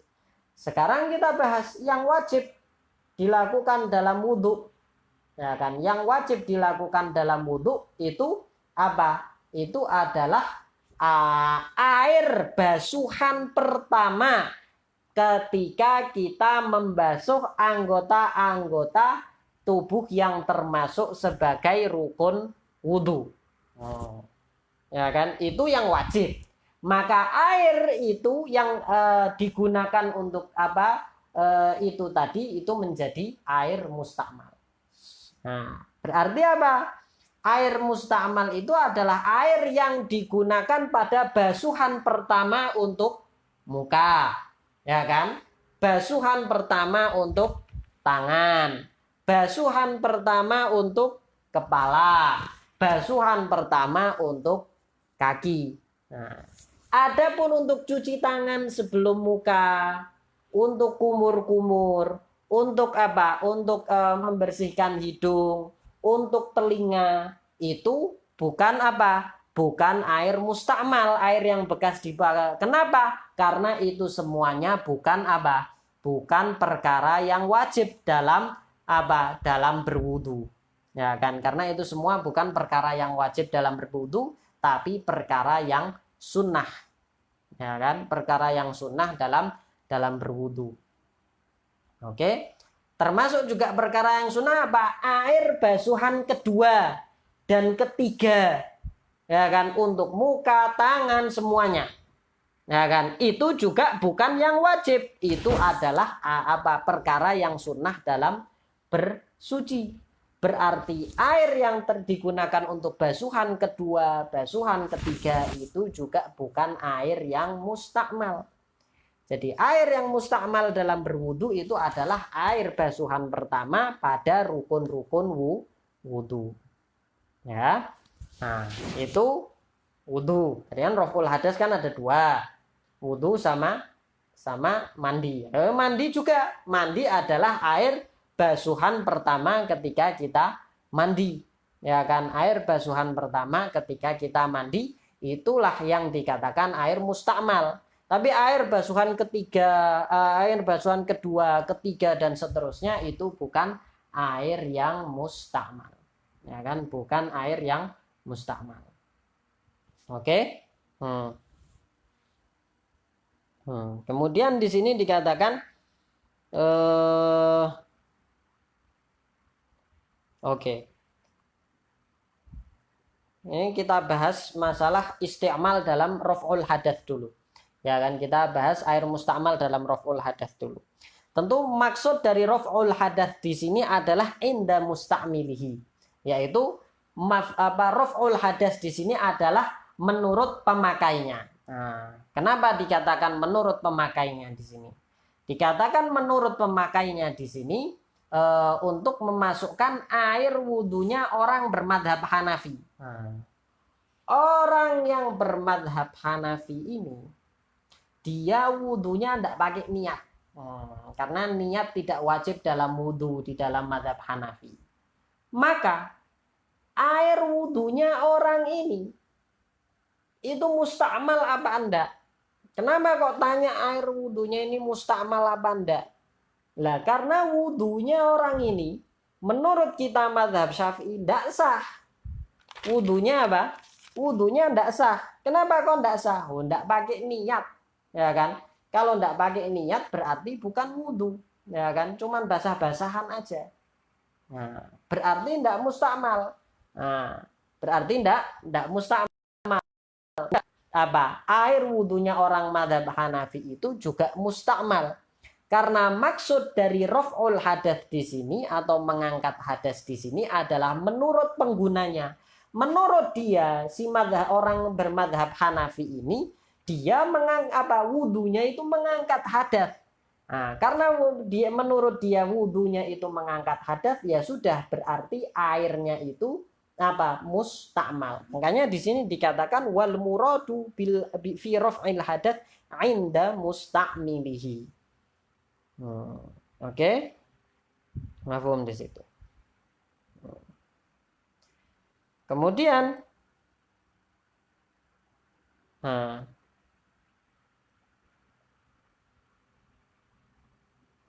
kemudian di sini dikatakan syarat-syarat apa? Syarat-syarat isti'mal. Syurutul isti'mal. Artinya kapan sih air itu di dalam hasyiah ya? Kapan sih air itu dikatakan musta'mal? Kapan sih air itu dikatakan musta'mal? Dikatakan di sini fa'ulima min dzalik annahu yustaratu fil musta'mal. Syarat yang pertama adalah apa? An yakuna stu'mila fi fardit thaharah. Air itu digunakan untuk fardut thaharah. Ya kan? Untuk apa? Perkara yang wajib dalam bersuci. Tapi kalau misalnya digunakan untuk perkara yang sunnah, ya kan, seperti bersuci, berarti di sini bersucinya seperti bersuci yang sunnah, seperti mandi untuk sholat Jumat, ya kan, atau wudhu tajdid, ya kan, orang yang masih punya wudhu kemudian dia wudhu lagi, itu apa? Itu apa namanya? Itu tetap dan orang yang itu air yang mereka gunakan apa? Yang mereka gunakan itu bukan air apa? Bukan air mustakmal. Ya kan? Air yang mereka gunakan itu bukan air mustakmal. Ya kan? Karena itu naflut toharoh. Ya kan? Karena itu naflut toharoh wa in nadarohu. Walaupun dia bernadar, misalnya dia bernadar untuk mandi sebelum mandi untuk sholat Jumat, maka air mandinya itu walaupun mandinya hukumnya wajib, airnya tidak dikatakan mustakmal karena pada asalnya apa? Asalnya dia tidak apa namanya, tidak bukan fardut toharah, ya kan. Makanya ada tebak-tebakan, ada bukan yang itu. Oke. Nah, kemudian an yakuna ustu'mila fi fardit toharah. Kemudian syarat selanjutnya, kapan air itu dikatakan mustakmal, ya kan? Air itu dikatakan mustakmal kalau misalnya apaan yakuna qolilan, air itu sedikit. Air itu sedikit. Ya kan? Air itu sedikit. Tapi kalau misalnya air itu banyak, ya kan? Air itu banyak, maka tidak dikatakan mustakmal. Ya kan? Tidak dikatakan mustakmal. Oke, tidak dikatakan mustakmal. Kalau misalnya air itu banyak. Artinya air itu sedikit apa? Kurang dari 2 kullah. Kurang dari 2 kullah artinya apa? Kurang dari sekitar 217 liter. Ya kan, kurang dari sekitar 217 liter. Ya kan? Tapi kalau misalnya mencapai 217 liter atau lebih, maka air itu bagaimanapun juga tidak akan pernah menjadi air mustakmal. Ya. Kemudian kapan dia dihukumi mustakmal? Kalau misalnya dia an yanfasila anil udwi. Kalau misalnya dia sudah sudah terpisah dari anggota tubuh yang dibasuh. Ya kan? Kalau misalnya dia sudah terpisah dari anggota tubuh yang dibasuh, hisan au hukman. Ya kan? Hisan atau hukman. Ya kan? Nah, artinya kapan air basuhan muka ini dikatakan mustakmal? Selama dia ada di muka ini, maka dia tidak dikatakan mustakmal. Ya kan? Selama dia ada di muka ini, maka dia tidak dikatakan mustakmal. Kapan dia dikatakan mustakmal? Kalau misalnya sudah terpisah dari muka ini. Ya kan? Nah, tangan, ya kan? Tangan, ya kan? Kapan air yang ada di tangan ini mustakmal ketika kita basuhan pertama itu. Kalau misalnya sudah terpisah dari tangan itu. Demikian juga rambut dan kaki. Ya kan? Demikian juga ketika mandi. Kapan ketika mandi itu? Kalau misalnya sudah terpisah dari tubuh ini. Nah. Oke. Nah, termasuk itu terpisah secara hakiki. Nah, oke, artinya itu terpisah secara hakiki. Termasuk juga belum terpisah, artinya masih di atas itu kalau misalnya untuk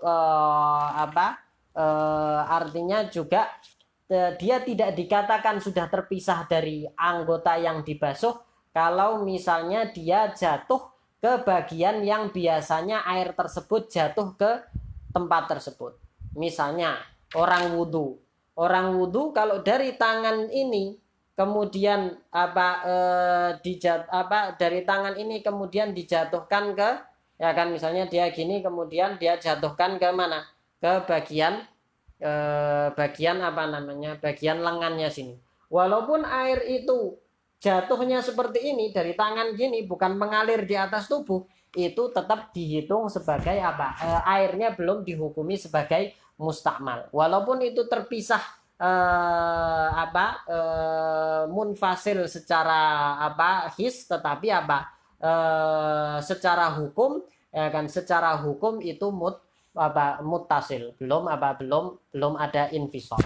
Demikian juga orang yang mandi kalau misalnya air dari kepala itu menetes menetes di dada, maka air yang menetes dari kepala ke dada itu walaupun secara his itu dia sudah munfasil, tetapi secara hukum dia masih muttasil, ya kan, artinya air yang menetes di bagian tubuh lain, ya kan, air yang menetes dari satu anggota tubuh ke tubuh lain yang biasanya air itu memang menetes ke situ, maka hukumnya masih belum dianggap masih belum berpisah dari anggota tubuh yang dibasuh, maka airnya belum mustakmal.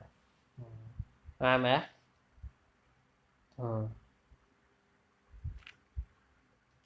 Oke. Nah, sekarang jadi tadi air sedikit. Sekarang orang wudhu di suatu wadah, ya kan? Nah, orang wudhu di suatu wadah ini, ya kan? Kalau misalnya dia wudhu di wadah, ya kan?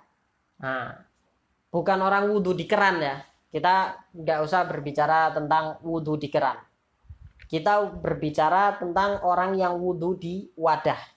Suatu wadah, ya kan, wadahnya besar atau kecil, yang jelas isi air di dalam wadah tersebut kurang dari 2 kullah, artinya kurang dari 217 liter. Oke. Nah, maka orang ini dia akan menggunakan air yang ada di dalam wadah ini untuk berwudu atau mandi. Kita bahas masalah wudu tersebut. Maka, ya kan, ketika dia berwudu, ketika dia ambil air, kemudian dia basuh mukanya, itu masih oke. Ya kan, itu masih oke. Tidak ada masalah dengan airnya. Yang bermasalah itu kapan? Yang bermasalah ketika dia memasukkan tangannya ketika waktunya membasuh tangan pertama.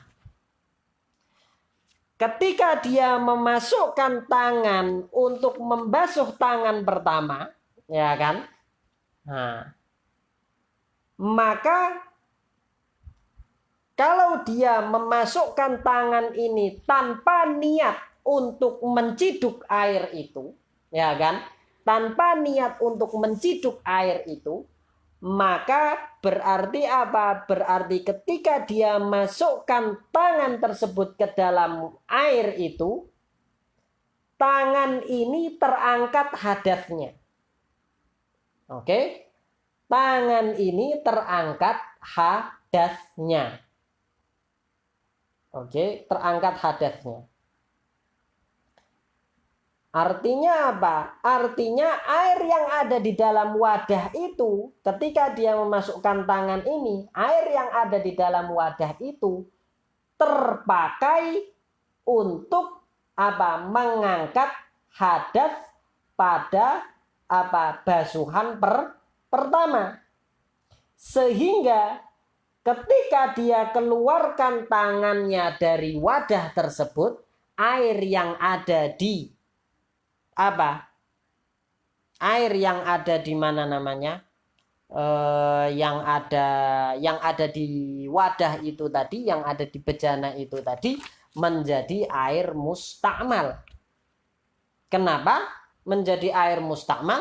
Karena yang pertama dia digunakan untuk fardhu thaharah, digunakan untuk apa? Bersuci yang wajib, yaitu membasuh tangan pertama.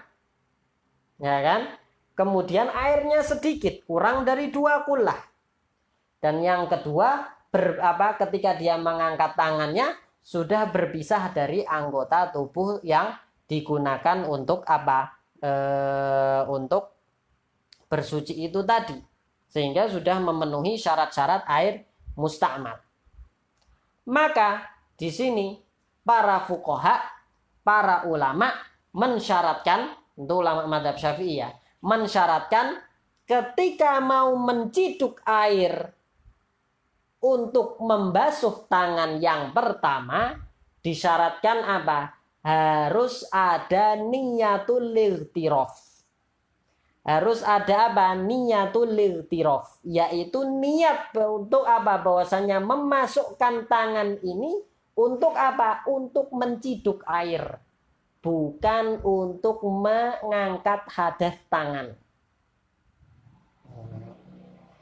Kalau misalnya memasukkan tanpa niat tersebut, maka hadas tangan itu terangkat dan air itu menjadi mustakmal, sehingga air tersebut menjadi tohir, ghairu mutahhir, dan tidak bisa digunakan untuk melanjutkan apa? Melanjutkan berwudu.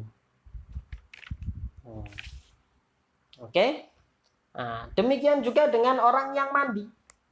Nah, orang yang mandi, kalau misalnya dia memasukkan tangan ke dalam wadah tersebut setelah dia niat, dia memasukkan wadah memasukkan tangan pada air yang ada di dalam wadah tersebut dan air itu sedikit, maka begitu dia mengangkat tangannya, maka air tersebut menjadi mustakmal. Kalau misalnya tangannya belum terkena siraman air setelah niat. Tapi kalau tangannya sudah terkena siraman air setelah niat, ya sudah, kan sudah terangkat hadasnya. Seperti itu. Oke? Maka di sini ketika mandi juga perlu, kalau misalnya mandinya itu perlu memasukkan tangan ke dalam bejana atau ke dalam wadah, maka perlu juga yang namanya niyatul ightiraf. Perlu juga yang namanya niyatul ightiraf. Nah, jadi niyatul ightiraf di sini kapan? Nah, niyatul ightiraf. Oke, sebelumnya kita bahas masalah niyatul ightiraf. Maksudnya gimana niyatul ightiraf atau niat menciduk? Niat menciduk di sini bukan berarti harus mengatakan nawaitul ightiraf di dalam hati, sebagaimana kata Imam Qurdi di dalam Hawasil Madaniyah. Bukan harus mengatakan nawaitul ightiraf, tetapi cukup ada istisyar. Istisyar apa? Asyakhs, yaitu istisyar artinya orang yang sedang menciduk ini apa? Ketika menciduk dia merasa bukan sedang mengangkat hadas dengan memasukkan tangan, tapi dia merasa sedang apa? Sedang menciduk air. Dia merasa sedang menciduk air. Nah, kan? Artinya tidak harus mengatakan di dalam hati nawaitul ightiraf. Nah, kapan niat ightiraf ini? Niat ightiraf di sini kalau misalnya di dalam wudu, kapan? Kalau misalnya di dalam wudu berarti setelah membasuh muka. Setelah membasuh muka ketika mau kalau misalnya mau membasuh mukanya sekali saja ya berarti setelah basuhan pertama. Kalau mau membasuh mukanya 3 kali ya berarti setelah basuhan ketiga. Nah, setelah basuhan itu ketika mau memasukkan tangan, ketika memasukkan tangan sambil niat ightiraf itu tadi, atau niat menciduk air itu tadi. Itu kalau misalnya di wudu. Tapi kalau misalnya di mandi itu kapan? Kalau misalnya mandi ya setelah setelah niat. Setelah niat, setelah badan itu terkena siraman air pertama. Oke. Nah, itu.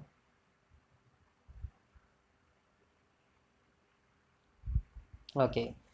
Ini menurut jumhur fuqaha di dalam madhab Syafi'i. Nah, tetapi masalah niatul ightiraf di sini ada khilaf. Ada khilaf antar ulama. Ada khilaf antar ulama. Al-Imam Ibnul Muqri mengtalkhis atau meringkas khilaf ulama di sini berkaitan dengan niatul ightiraf di sini, itu dengan mengatakan aujaban jumhurut thiqatud diraf inda tawaddi niyatal ightiraf inda ghuslil wajhi man yuligha fama'uhu musta'malun bil khilaf wa wafaqa Syasyi ibn Abdis Salami fi tarkiha wal Baghawi dzul afaf wa ibnul Ujailil habru afta fi ihmaliha wal habru fatwahu kaf.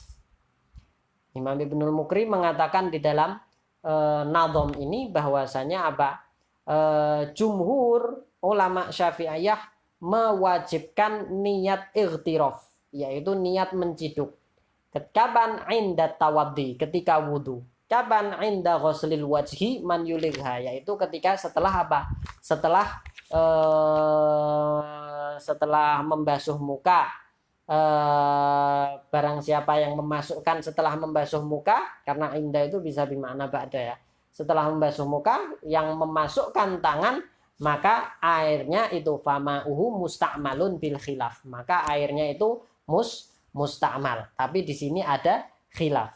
Nah, dikatakan di sini wa wafaqa Syasyi ibn Abdis Salam fi tarkiha, ya kan, wal Baghawi dzul afaf. Nah, Imam Asy-Syasyi, ya kan, Al-Qaffal, ya kan, itu menyepakati atau sepakat dengan Imam Ibnu Abdis Salam bahwasanya tidak wajib, ya kan, tidak wajib untuk niat ightiraf ini tidak wajib. Demikian juga dengan Imam Baghawi juga tidak mewajibkan tidak mewajibkan niat ightiraf ini. Nah, demikian juga Imam Ibnul Ujail itu juga berfatwa bahwasanya tidak perlu untuk melakukan niat ightiraf, ya kan? Nah, demikian juga Imam Ghazali yang tidak disebutkan di sini. Imam Ghazali juga tidak mewajibkan niat ightiraf, ya kan? Dan Imam Ba'makhromah mengatakan fala yushaddidul alim al-awam, ya kan? Dengan berfatwa artinya Imam Ba'makhromah mengatakan orang alim jangan menyusahkan orang awam dengan berfatwa bahwasanya harus niat ightiraf ketika wudu.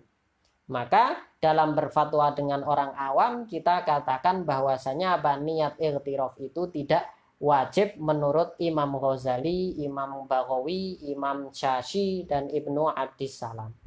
Ya kan, demikian juga yang difatwakan oleh Imam Ibnul Ujail. Nah, demikian orang awam tidak terlalu kesulitan. Kalau tidak seperti itu nanti banyak wudunya orang awam yang tidak sah, repot. Nah, itu mustakmal di masalah di dalam raf'ul hadath. Itu mustakmal di dalam raf'ul hadath. Sekarang kita membahas masalah apa mustakmal di dalam izalatun najas. Nah, al mustakmal di dalam izalatun najas ini yaitu apa? Air siraman pertama, ya kan?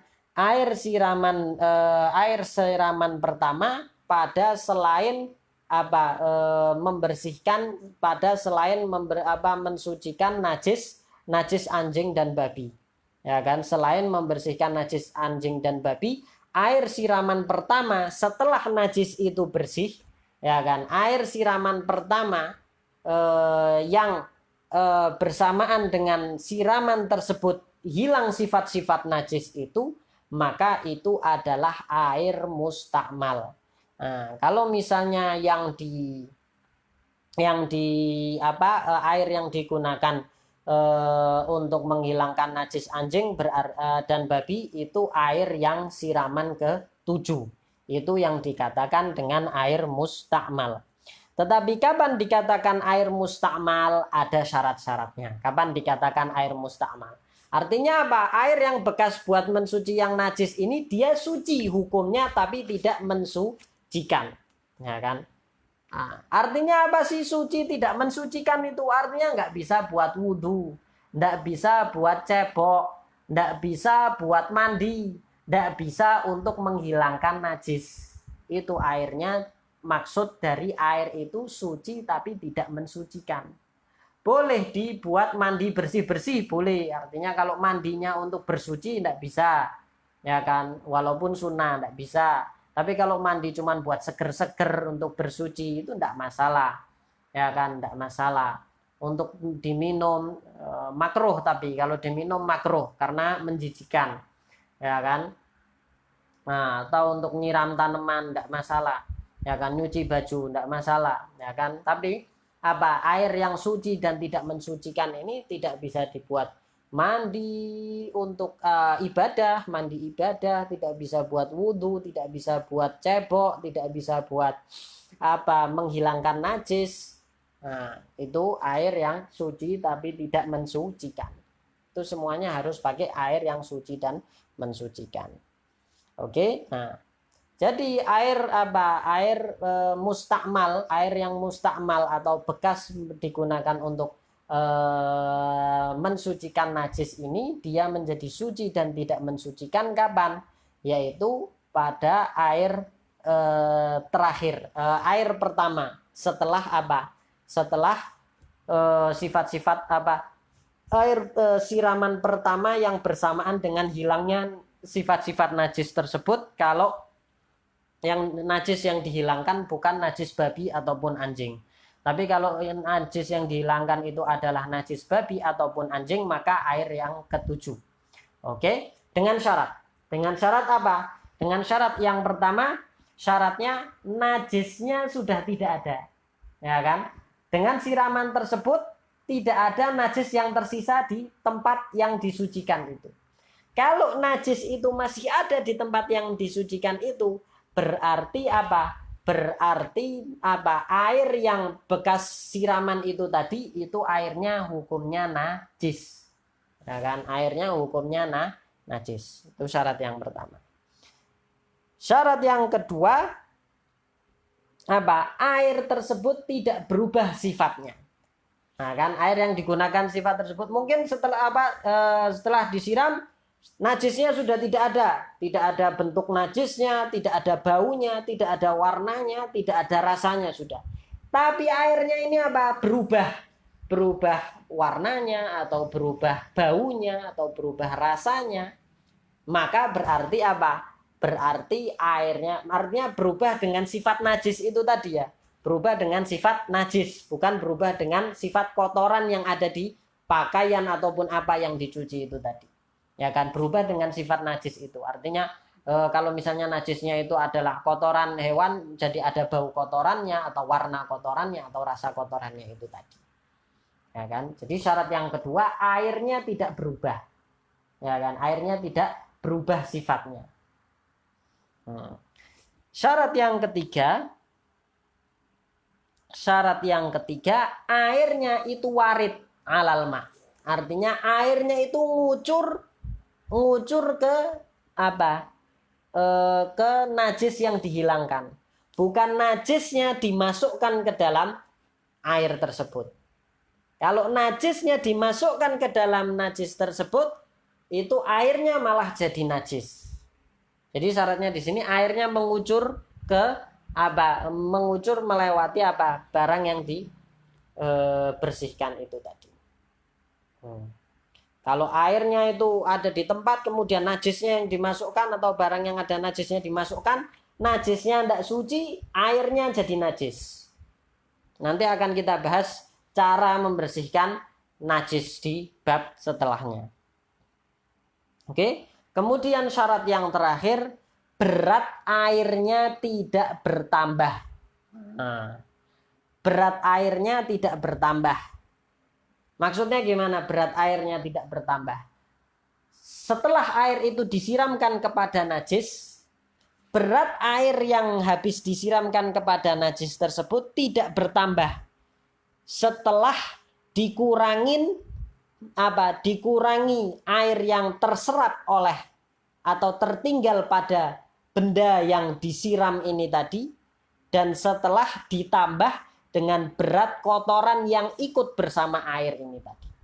Nah, misalnya pakaian ada najisnya kita siram, ya kan?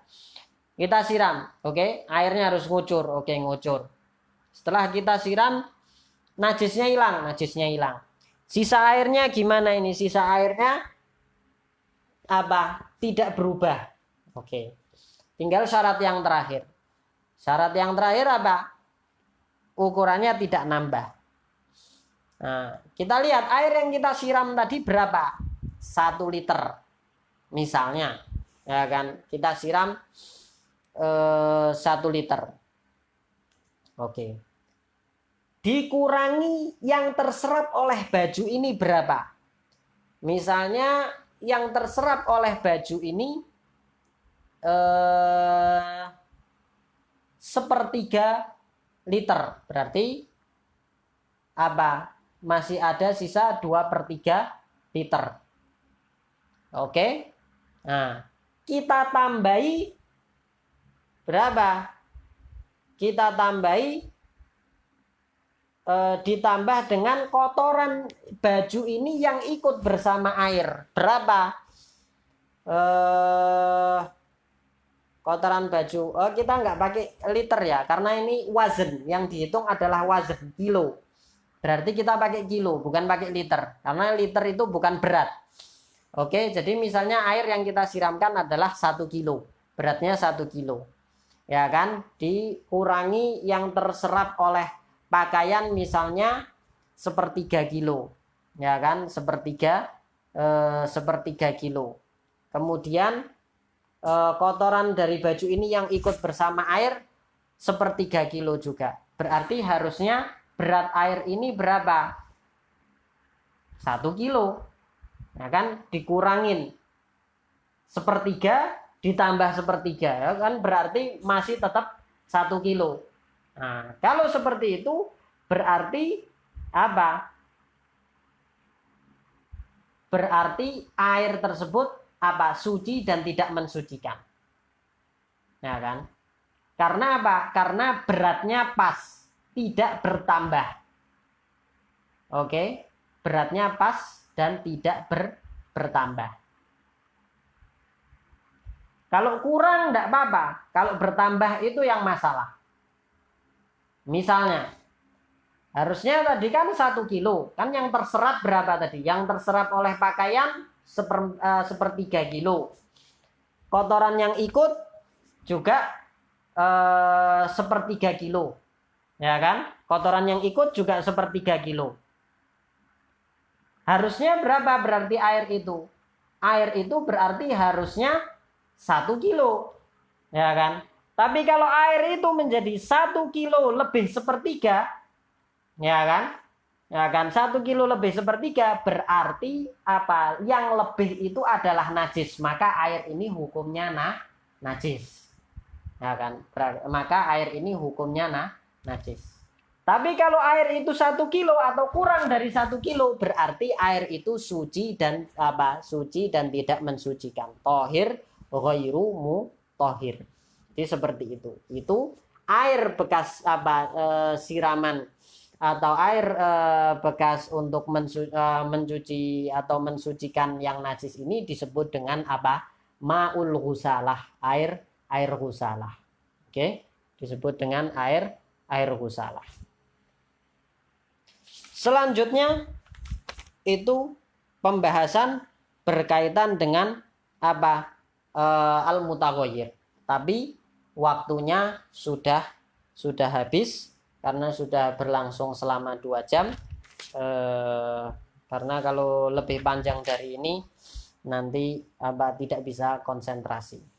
Mungkin sampai di sini, nanti pertemuan selanjutnya akan kita lanjutkan. Wallahu alam wa sallallahu ala sayyidina Muhammadin wa ala alihi wa sahbihi wa sallam wal afu minkum.